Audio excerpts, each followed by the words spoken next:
Knitting a pattern should not be this stressful. Oh, I really need to get this desk done, but this pattern has me so stressed out. So today I have buyer's remorse. I have major buyer's remorse. And it's taken me over a week just to get this far on a sweater.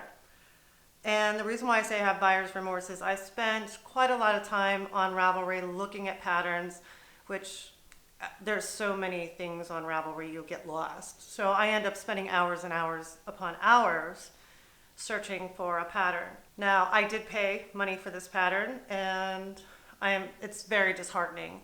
Even though it's a new release, sometimes I think the old motto, like buying a car and they have a new model out there, normally most people wait until they work out the kinks on that model before they buy it and have ample enough reviews. Well, this pattern has not been out a month. It has 39 votes and reviews on it. It's got 4-point-something stars on Ravelry. And how can that be possible? Did she pay them to say that? Because her numbers are off. And I didn't look at the comments or any of that prior to purchasing. I just liked the pattern. I just liked the design of it from the pictures that was shown. So bought it, cast it on, which you saw the stretchy cast on last week, which is pretty awesome. And I always use it. But I was having issues with the increases. So I went back into Ravelry, plugged in the pattern that I bought, looked at the comments. Somebody else made a comment about the numbers and, was questioning, how she got numbers and which numbers were correct for that size that the woman was going to be making. And there was a response, which the designer responded it was correct. So I went back in and started looking at stuff and doing the math. And when you buy a pattern, you normally don't think that you're gonna have to do the math unless you're changing your gauge, which I'm changing the yarn gauge because this pattern was for fingering weight and I'm using DK weight. Got into looking further and further into the pattern, so I decided to not make a comment on the post in the forum of the pattern on Ravelry. I decided to email the designer directly, put my questions and concerns in there, tried to show proof that the numbers were off. And I received a complacent, same kind of response the woman that was asking questions on Ravelry got. So that's very disheartening to me that the designer did not take the time. And I know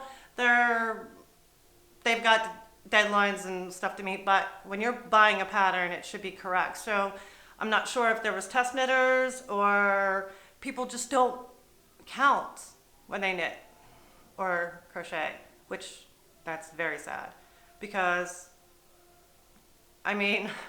for size and fit, you need to count. Everything counts when you're knitting or crocheting, and especially when you're designing something such as a sweater, you want it to fit and have that correct size and ease, so that way here you're not making a baby doll size or you're not making a tent that's not going to work for you, or it's just too drapey in certain areas and there's just so much going on into it.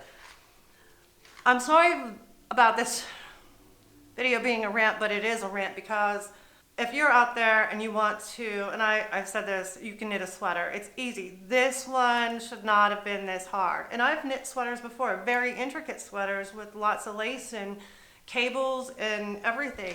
Never had I had a pattern such poorly, it's not poorly written, it's just the numbers are off.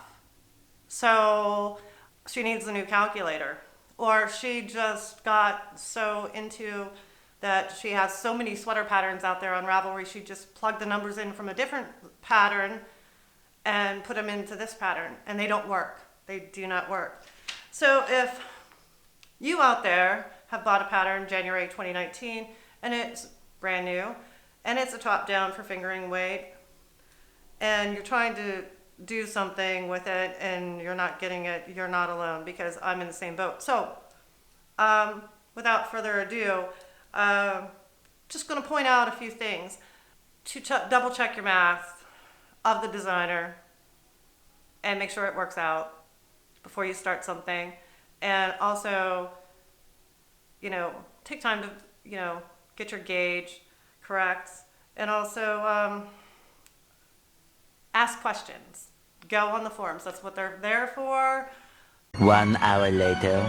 And I called up a good friend of mine, my bestie, Nikki, and I was like, Nikki, I'm just like, and she's like, oh no. She's like, I wouldn't even, no, don't even trust the chart. Don't even trust the chart. So I'm not trusting the chart.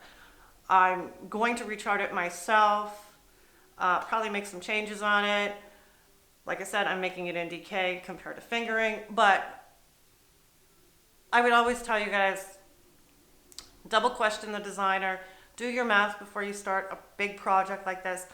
It shouldn't be this hard. It shouldn't be that complicated. You're increasing, just get your numbers straight, double check it. And if you're test knitting for somebody, please count, because every stitch counts, and it's gonna throw your whole pattern off if you don't have it correct.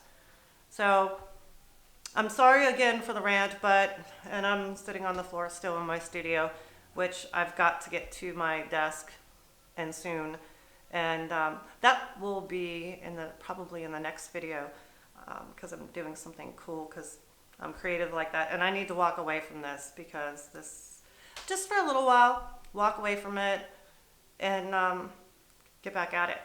So I'll see you in the next one. Please like this if that's something that you do, and subscribe and hit the bell so you get notified when I upload another video.